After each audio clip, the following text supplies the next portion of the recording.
So in terms of then conditions that might require physiotherapy, right? Yes. Can we just start? I know it's a lot, but we can try as much as possible and just probably bring them down to like the most common, let's say, conditions or illnesses that require physiotherapy. So we have many conditions that actually will require the interventions of a physical therapist. And one of them is bronchiectasis and lung conditions. We have atelectasis, that is incomplete expansion of the lungs, maybe secondary to trauma or a car accident or any kind of physical injury that will affect the functioning of the lungs.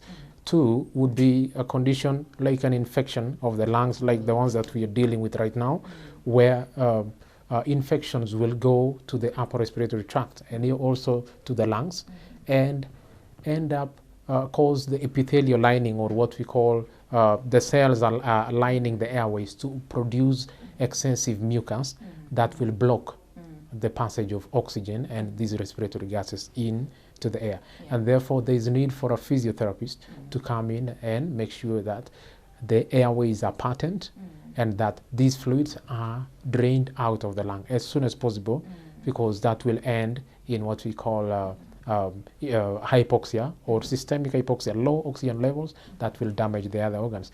Another thing is orthopedic cases. Orthopedic cases are those that will deal with the bones and the musculoskeletal system in general.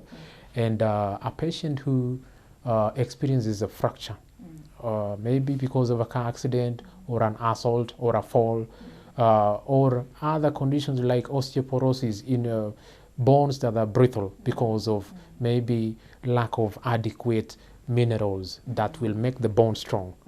These, if such a patient experiences a fracture, then the orthopedic technologist will put the splint and the plaster, but the physiotherapist is the one that is going to walk this patient through the recovery journey until this patient is able to walk on their own without any functional or physical deficiency.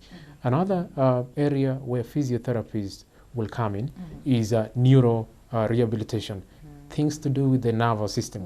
When a patient gets a stroke is actually, you can have a complete weakness of one side of the body, or you can have partial weakness where you still have some strength, but it is not adequate to enable you to do your normal activities of daily living, such as standing up, sitting, going to the toilet, eating, grooming, and all that. And therefore, physiotherapists will also have to come in order to do what we call neuro rehabilitation, to ensure that this part of the brain that controls this part of the body is actually trained to take over the functions. There is what we call neuroplasticity, where the brain cells will regenerate, will actually pick over the functions of the cells that are either dead or reduced in activity, and make sure that there is that kind of healing of the nervous system, so that after a few months you see the patient begin to be independent.